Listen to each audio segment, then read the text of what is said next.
동서양을 막론하고 어느 나라든지 행음함을 인하여서 본 남편 외에 다른 사람을 통하여서 임신하게 되면 그것으로 인하여서 생명을 위협받는 그러한 상황들은 어느 나라든지 어느 족속에게든지 있는 모습입니다. 그리고 그것을 피하기 위하여서 여자들은 어떻게 해서든지 수치와 부끄러움의 일들을 하지 않으려고 하는 것이 일반적인 모습입니다. 그런데 오늘 38장 12절로 30절의 내용인즉슨 그 며느리가 시아버지를 속이고 시아버지를 통하여서 임신하고 또 그 임신하였다 함으로 인하여서 시아버지가 대노하여서 그를 불사르라, 그를 죽여라 라고 하는 내용입니다. 이러한 내용들을 통하여서 우리가 오늘 하나님의 음성을 들을 수 있어야 할 것인데, 아니 부끄럽고 수치스러운 이 이야기를 통해서 나는 그렇게 살지 않았는데 하나님이 나한테 뭔 할 얘기가 있느냐고 도무지 예측할 수 없는 이야기일 것입니다. 저도 본문의 내용을 통하여서 어떻게 이 말씀으로 함께 나눌까, 하나님이 무엇을 이야기하고자 하실까 해서 계속 살펴보다가 답을 찾았습니다. 그 답을 여러분과 함께 나누는 시간이 되기를 바랍니다. 일단 이러한 상황들에 대하여서 좀 살펴봐야 될 내용이 있습니다. 지난주에도 살펴보았지만 유다가 가나안 여인, 이방 여인을 통하여 아내를 맞이하였고, 그리고 그 아내를 통하여 자녀들을 낳게 되고, 그리고 그 자녀들 가운데의 장자를 위하여서 그 이방 여인 가나안 여인을 통하여 며느리를 삼는 그러한 모습들을 보았습니다. 그리고 그것을 통하여 우리가 바라보아야 될 대상은 오직 하나님이시다. 하나님 앞에 온전히 서 있어야 한다. 그리고 그러한 부끄러움의 역사가 있음에도 불구하고 하나님은 우리에게 은혜를 거두지 아니하신다라는 것을 지난주에 살펴보았습니다. 그러면 이러한 상황들이 일어난 그 배경적인 것들을 우리가 자세히 살펴보아야 할 것입니다. 먼저 유다의 그 삶의 과정들을 한번 살펴보면 이렇습니다. 유다가 야곱의 넷째 아들로 태어나게 되고, 그리고 그 이름의 뜻은 하나님을 찬송하라라는 것입니다. 그렇다라 그러면 그의 삶 또한 하나님을 찬송하는 삶이 되어야 할 것입니다. 그런데 그는 형제들과 더불어서 가장 야곱의 아비의 사랑을 받는 막내 아들격인 요셉에 대하여서 미움과 시기가 가득하게 되었고, 그리고 그 미움과 시기로 인하여서 그 형제인 피부치인 요셉을 죽이고자 하는 그러한 과정 가운데 놓이게 됩니다. 그때에 죽일 것이 무엇이냐? 그러지 말고 팔자라고 이야기를 하지만 실상 그것은 최선의 방법이 아니었다라는 것입니다.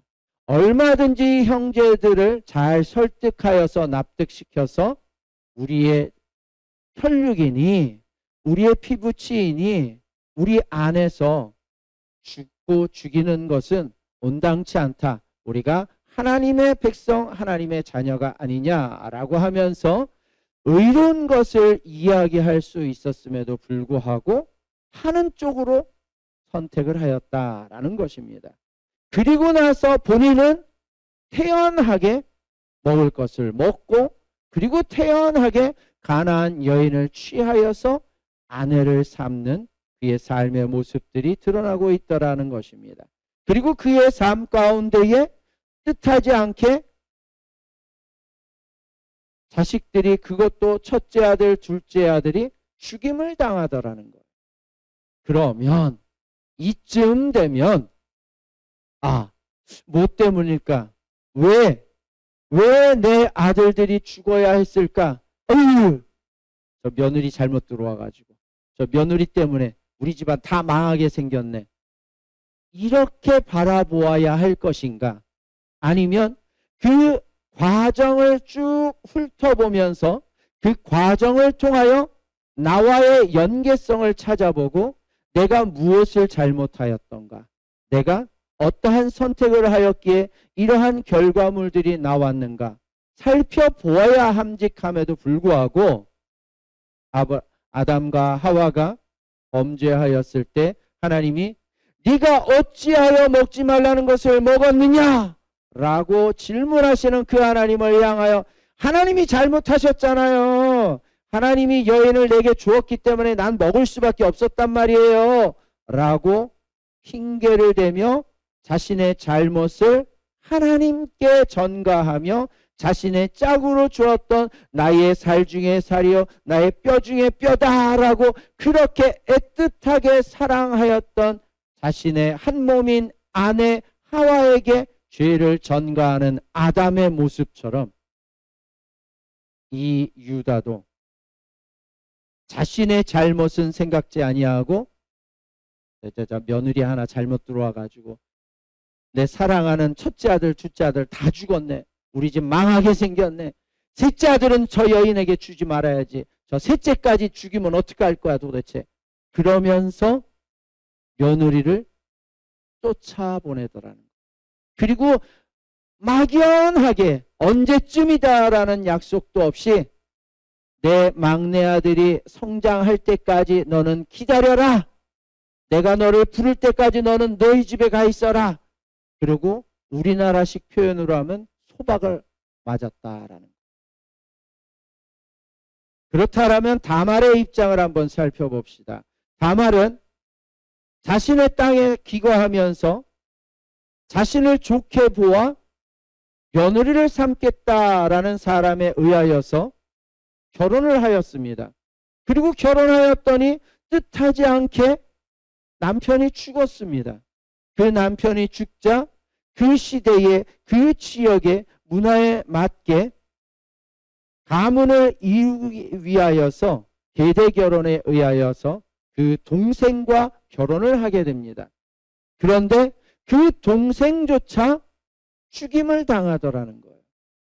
이 여인이 얼마나 답답했을까요?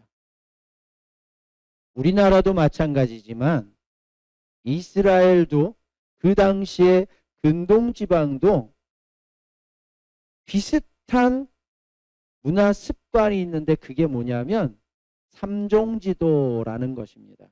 아마 들어보았을 거예요. 삼종지도라는 것은 태어나면서 여인의 삶은 세 가지만을 바라보며 따라가야 된다라는 거예요. 그게 뭐냐? 어렸을 때는 아비를 바라보고 따라가야 되고 결혼하고 나면 남편을 바라보고 의지하며 따라가야 되고 남편이 죽고 나면 자식을 통하여서 아들을 통하여 의지하며 바라보고 살아가야 된다라는 거예요.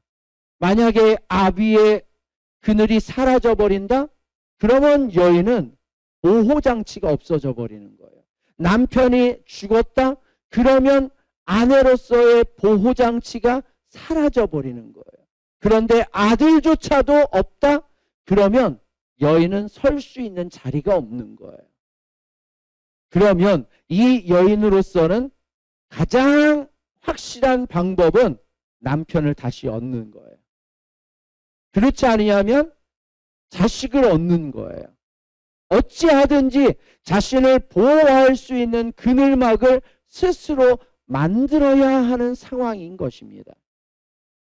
그렇다라 그러면 이 다말 며느리의 입장에서 최선책은 무엇일까요? 부끄러움과 수치스러움, 생명의 위협을 받을 만한 외간 남자를 통하여서 아이를 얻는 것이 아니라 외간 남자를 남편으로 삼는 것이 아니라 정당한 방법을 통하여서 그 유다의 셋째 아들이 있으니까 그 셋째 아들을 통하여서 남편을 삼고 아이를 낳으면 되는 것입니다. 그러면 이 다말의 입장에서 할 수 있는 방법은 기다려도 때가 오지 않으면 자신이 유다에게 쫓아가서 아버님, 내가 기다려도 답이 오지 않는데 어떻게 하면 좋겠습니까?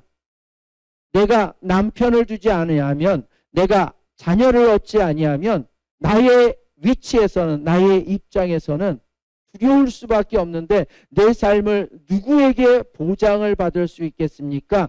라고 시아버지 유다에게 가서 탄원을 하든지 하소연을 하든지 그 시아버지의 마음을 돌리기 위하여서 최선의 노력을 하는 모습이 있어야 되었다라는 것입니다. 그럼에도 불구하고 이 다말조차도 자신의 방법으로, 그래? 시아버지가 나를 속이고 나에게 셋째를 주지 않고 나의 입지가 불안정하게 내 생명이 위태롭게 그냥 놔둔단 말이지? 알았어. 그럼 나도 내 방법대로 해야지. 그러고 겨루고 있었다라는 거예요. 그 상황 가운데에 양털 깎는 일이 있고 그 양털 깎는 일은 엄청난 잔치의 축복의 날입니다. 그러다 보니 술잔치가 벌어지게 되고 술을 먹고 거나하게 되면 어쩔 수 없이 정신줄을 놓게 됩니다. 얌전하던 사람도 말을 함부로 하고 행동을 함부로 할 수밖에 없는, 나사가 풀어지는 상황들이 발생할 수밖에 없다라는 거예요. 유다도 마찬가지였습니다. 유다도 양털 깎는 그 날을 통하여서 그 양털 깎는 자리에 갔었는데 그 자리가 하필이면 자신의 며느리 다말이 기거하였던 그 장소 딥나였었다라는 것을 잊어버리고 있었던 거예요. 그런데 그 사실을 지역에 알만한 사람들이 이 며느리 다말에게 전달을 하는 것입니다. 네 시아버지가 지금 양털 깎으러 왔다라고 말입니다. 그러자 그러한 것을 들었던 다말은 때는 이때다. 이제 내가 시아버지를 속이고 시아버지로 인하여서 내가 아이를 가져야 되겠다. 그러나 내가 정당한 내 남편을 통하여 아이를 갖지 아니하면 나는 돌팔매질 당하거나 죽임을 당하는 그 상황을 결코 모면할 수 없으니 거기에 대한 대비책을 마련해야 되겠다라고 철저하게 준비를 합니다. 그리고 시아버지를 속이게 되면 시아버지가 시아버지였었다라는, 아이의 아비가 시아버지다라는 그 증거를 내가 무엇으로 얻을 수 있을까 담보물까지 계획하게 됩니다. 그리고 시아버지가 자신이 며느리인 줄을 모르게끔 머리에서 발끝까지 온몸을 감쌉니다.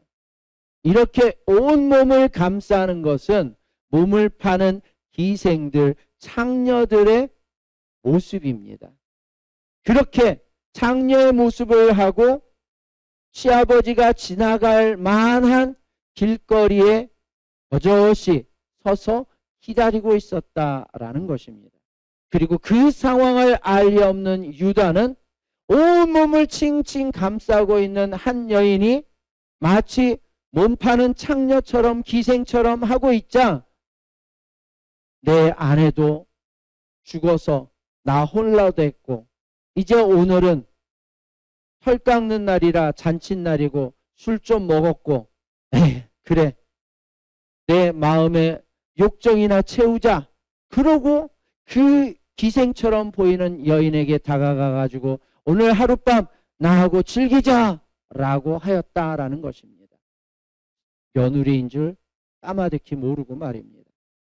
그리고 나서 그 며느리가 그렇다라 그러면 오늘 밤 나와 함께하기 위하여 대가를 뭘로 치를 거냐라고 하였더니 내 떼가 있으니 그 짐승의 떼 가운데 염소 한 마리를 주겠다라고 합니다. 그랬더니 그것을 내게 줄 때까지 어떠한 담보물을 내게 맡기겠느냐? 내게 그것을 가져다 줄 때까지, 지불할 때까지 당장 지금 내 손에 줄 수 있는 담보물을 다오라고 이야기를 합니다. 그랬더니 내가 가진 것이 없는데 뭘 주면 되겠냐라고 했더니 지금 당신의 허리춤에 있는 그 도장과 그 도장을 묶고 있는 끈과 그리고 당신이 소유하고 있는 그 지팡이를 내게 달라라고 합니다. 도장이라는 것은 지금도 마찬가지지만 그 사람을 나타내는 징표입니다. 예. 지팡이도 마찬가지입니다.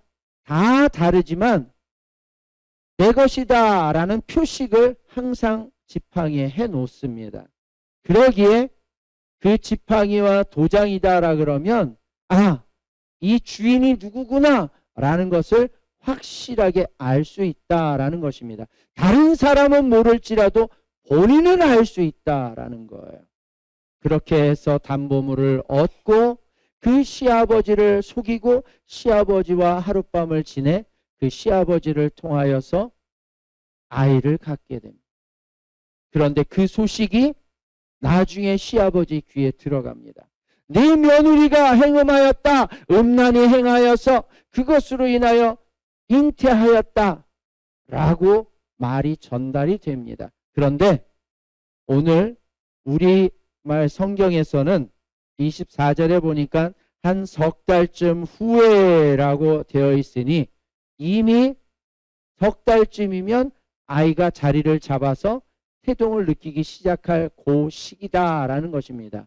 네, 그 시기에 사람들이 그의 모습을 바라보고 유다에게 내 며느리 다말이 행음하였고 그 행음함으로 말미암아 임신하였느니라 라고 하였는데 첫 번째 행음하였다라는 것은 단수로 되어 있고 두 번째 행음하였다라는 것은 복수로 되어 있습니다. 단수와 복수의 차이는 단수는 한 번만 행음한 것이고 복수로 되어 있는 것은 여러 번 하였다라는 거예요. 그러니 이 말인즉슨 내 며느리 다말이 아이를 잉태하기까지 여러 명의 남자에게 음란한 행동을 하였다, 음란히 삶을 살았다라는 것을 이야기하고자 하는 것인데 이것은 전달하는 사람이 뻥튀기 튀긴 겁니다. 있지도 않은 상황을 뻥튀기를 튀긴 거예요. 자, 그 말을 듣자마자 유다가 말하기를 그를 끌어내어 불사르라, 그를 죽여라, 그는 우리의 가문을 더럽혔기 때문이다 라고 이야기하고 있는 것입니다.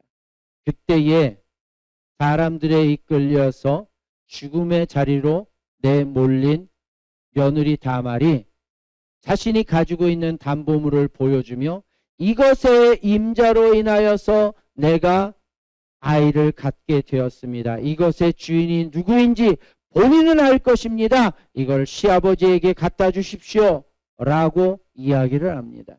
그러자 그것을 시아버지에게 갖다 주자 말도 안 되는 상황이 본인 앞에 펼쳐진 것을 그제서야 깨닫게 됩니다. 그리고 나서 이 유다는 이야기합니다. 그는 나보다 옳다. 그는 나보다 옳다. 내가 법대로 내 아들을 그에게 주지 아니하였으므로 인하여서 그가 자신의 살 길을 마련하고자 이렇게 행하였던 것이다. 내가 잘못한 것이다. 그가 선택한 것이 옳다라고 이야기를 하면서 그 며느리를 멀리하였다라고 이야기하고 있습니다. 여기서 우리는 한 가지 살펴보아야 합니다. 과연 그는 옳다 말하는 이 유다가 어디까지 자신의 잘못을 생각하고 있을까?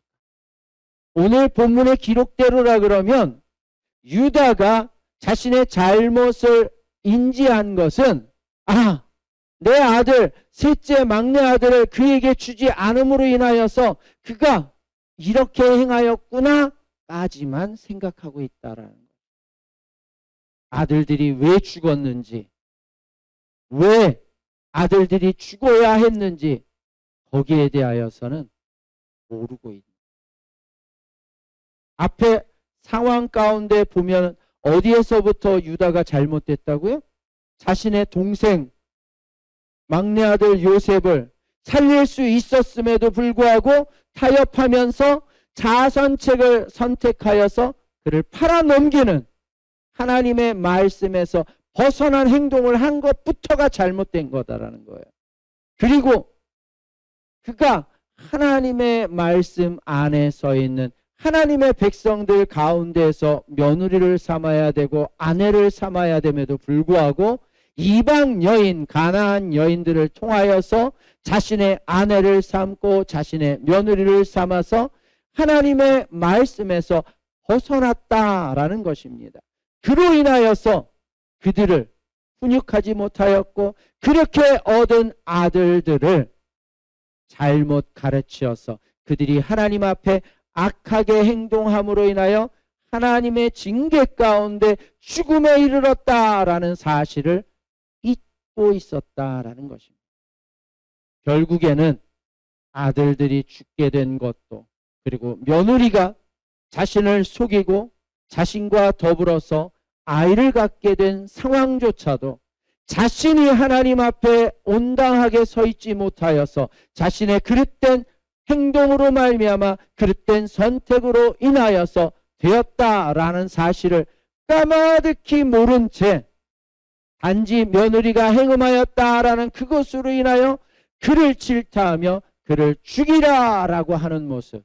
마치 마태복음 7장에 너희는 비판하지 말라. 너희를 비판하는 그 비판으로 너희가 비판을 받고 정죄받을 것이다 라는 예수님의 말씀처럼 마태복음 7장에 뭐라고 되어 있습니까? 내 눈 속에 엄청난 큰 들보가 들어있는데 네 눈 속에 있는 커다란 들보는 빼낼 생각을 안 하고 남 눈 속에 있는 티 작은 거 바라보면서 야, 너 눈 속에 티가 있잖아. 너 불편하지 않아? 그것 좀 빼!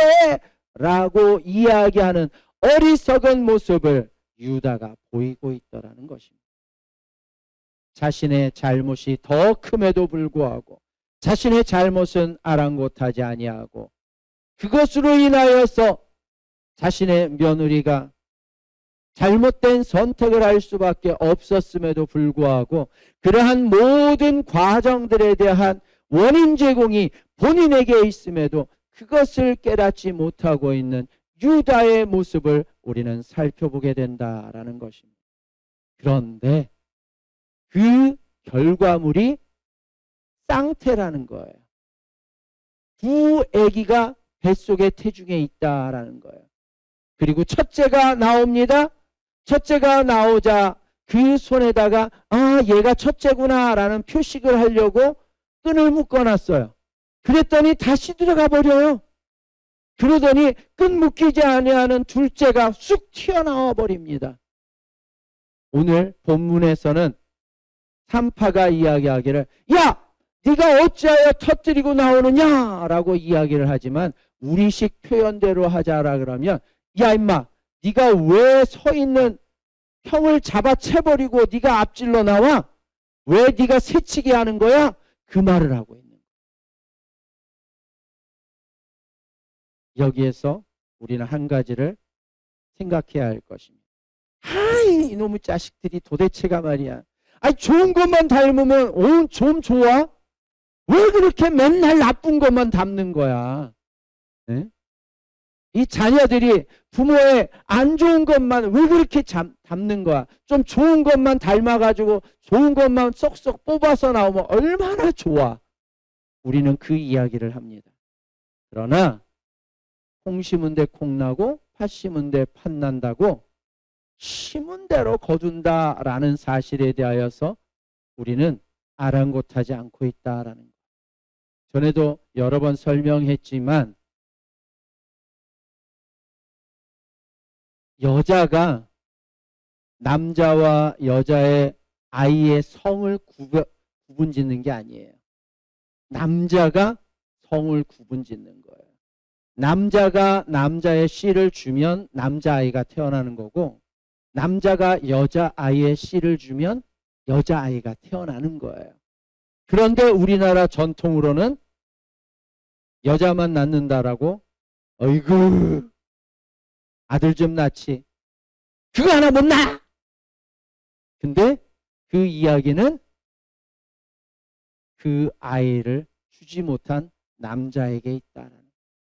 그러면 자기에게 잘못이 있음을, 자신에게 허물이 있음을 돌아보면서 내가 능력이 없어, 내가 잘못한 거야 라고 해야 되는데, 대상만 찾아서 상대방만 공격하는 그러한 모습들, 그러한 것들이 과연 하나님 앞에 온당한 것이냐라는 것입니다. 오늘 38장을 통하여서 하나님이 우리에게 하고자 하시는 것은 이것입니다. 너희의 심은 대로 거두게 될 것이다. 너희가 육신의 것을 심게 되면 육신의 것을 거둘 것이고, 너희가 영의 것을 심게 되면 영의 것을 거둘 것이다. 너희가 하늘의 것을 바라보며 하늘의 것을 사모하면 하늘의 것을 얻게 될 것이고, 너희가 땅의 것을 사모하게 되면 땅의 것을 얻게 될 것이다. 그러므로 너희가 땅의 것보단 하늘의 것을, 육신의 것보다는 영의 것을 사모하는 자들, 영의 것을, 하늘의 것을 심을 수 있는 자들이 되기를 원한다. 그 말씀을 하고 계시는 것입니다. 그러기 위하여서 우리에게 필요한 것은 예수를 바라보아야 한다라는. 마태복음 1장 21절에서 예수라는 그 이름에 대하여 이야기를 합니다. 천사가 처녀인 마리아에게 나타나셔서, 마리아야, 네가 아이를 갖게 될 것이다. 그의 이름을 예수라 하라. 에그머니나, 나는 처녀인데요, 나는 결혼도 안 했는데요, 남자를 모르는데요. 하나님이 하나님의 거룩한 능력으로 내게 아이가 생기게 될 것이다. 그 아이를 낳게 되면 이름을 예수라 하라. 이는 그가 자기 백성을 그들의 죄에서 구원할 자이심이라. 예수라는 이름은 죄에서 구원한다라는 의미를 가지고 있습니다. 우리는 모두가 죄인이고, 이 땅의 그 죄 가운데에서는 사망 가운데 죽음을 향하여 달려갈 수밖에 없는 자들입니다. 그러기에 우리는 살기 위하여 우리를 구원해 주실, 죄에서 구원해 주실, 사망에서 생명의 자리로 옮겨 주실 예수님이 필요한 것입니다. 오늘 유다가 하나님을 바라보았더라, 오늘 유다가 하나님의 말씀을 의지하였더라, 그의 삶은 바뀌었을 것입니다. 요셉을 팔려 하는 것이 아니라 요셉을 온전히 지키려고 하였다라면, 그리고 그가 하나님의 말씀에 의지하여서 하나님 백성 안에서 아내를 취하였더라면, 그가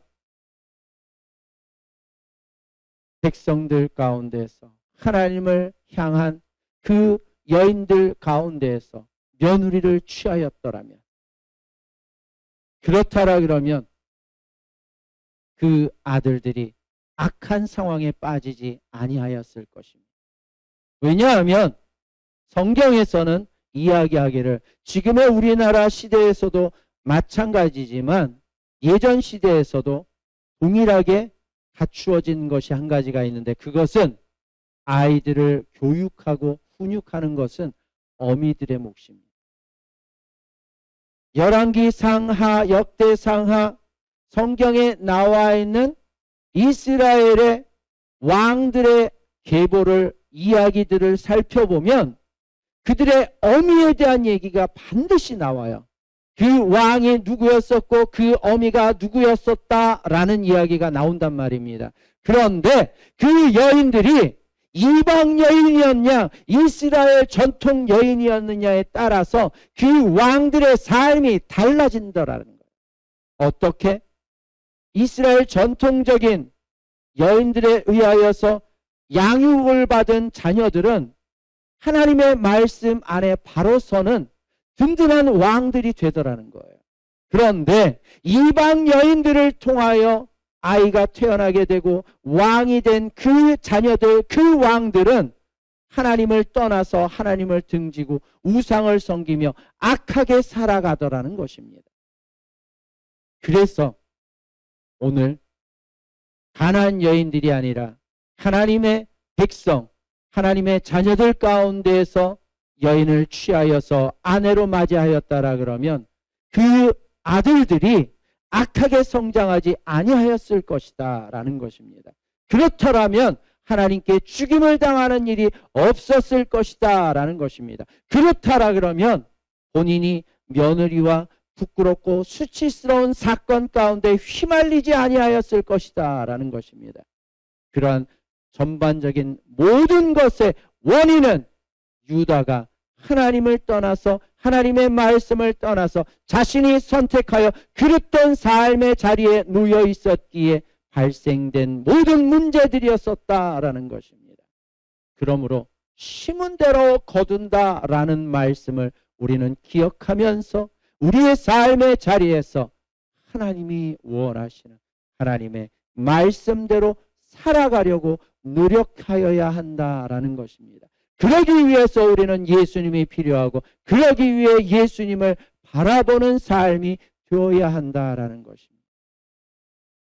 저와 여러분들의 삶이 죄에서 우리를 구원하기 위하여 사망을 향하여 치닫고 있는 우리의 발걸음을 바꾸어 생명의 자리로 나아갈 수 있도록 이끌기 위하여 오신 그 예수님과 함께 할 수 있는 우리가 될 때, 그 예수님의 가르침대로 우리가 선택하여 살아갈 때에 우리의 삶의 열매들은 달라질 것이다 라는 것입니다. 기도하겠습니다.